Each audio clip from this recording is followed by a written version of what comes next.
You are now looking at a 2024 Audi Q8 55 TFSi Quattro Black Edition in chilly red metallic, which at a mere 2,300 Rand only represents 1% of the costly extras fitted to this 2 million Rand press vehicle.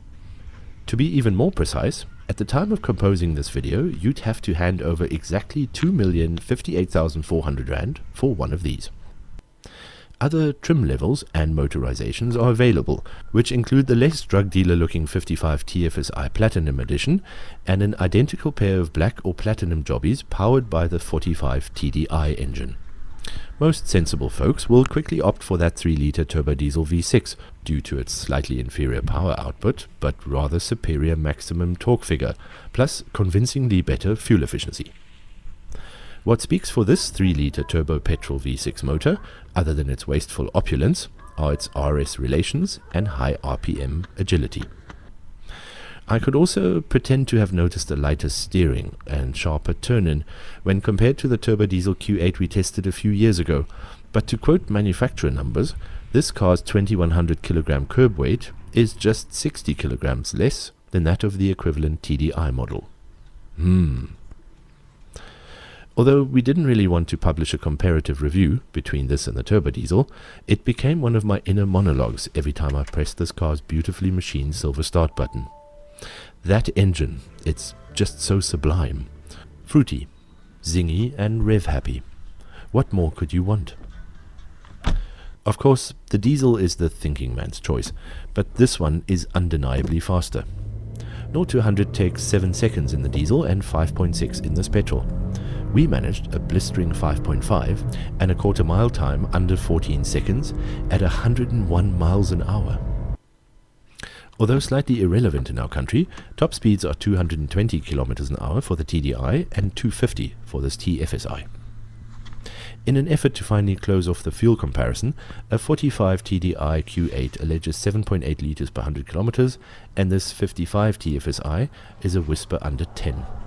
Both have an 85-litre fuel tank. Again, I'd be lying if I told you that we averaged around 10 litres per 100 kilometers in this bright orangey red monster, as our fuel figure for the week was somewhere around 14. Ouch, right? Wrong. Having piloted quite a few turbo diesel mega SUVs, including some powered by the 3-litre VW Audi motor, I can confidently tell you that they also tilt 10 or 12 litres per 100 kilometers in slow village traffic. There's simply no way of getting around the weight of these vehicles in constant start-stop commuting situations, so the savings aren't always massive. You know what is massive? The size, comfort, presence and character of this 250 kilowatt and 500 Newton meter beast. Almost every observer had something to say about this daring color, but be still my rainbow heart, every one of them ended in a pleasant or quirky compliment. What speaks against this vehicle, and others of its ilk, is that their enormity and four-claw setup suggest a fair amount of off-road ability, but no, I'm sorry. A chilly red metallic Audi Q8 is not supposed to scrape up a mountain ravine.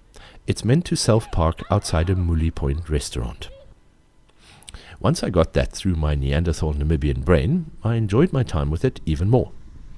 Thanks to a smooth 8-speed traditional automatic, there's always more than enough power or torque on tap, at every legal speed, in every legal condition. And it sounds super sweet too. The ride is also most befitting of a 2-bar car, with gentle sways and soft nudges being all that's filtered through to the occupants on bumpy suburban streets. It's fairly quiet in here too, plus the rear sloping window lines and pillarless doors lend a sense of increased privacy and exclusivity to the car. Even its preposterous dimensions are manageable if you employ all the toys at your disposal, from park sensors to wraparound cameras, forward and side impact monitoring, backup or trailer assist. The list of driver aids is just as impressive as the one containing passenger safety or convenience features. As with other German manufacturers, Audi likes to charge extra for tasty goodies, although this black package included a few niceties like carbon exterior mirror caps, 22-inch Audi sport wheels, matte carbon twill inlays, lots of leather and pleather trim, very expensive stitching, and a head-up display. Listing all the standard or optional features would take a month of Sundays, so I highly encourage you to visit your nearest Audi dealer to get a proper run-through of the Q8 range. And if you're blessed with the means to buy one, I beg you to ignore the proletarian yet excellent diesel and get this trumpeting TFSi petrol gem instead. Thanks so much for watching.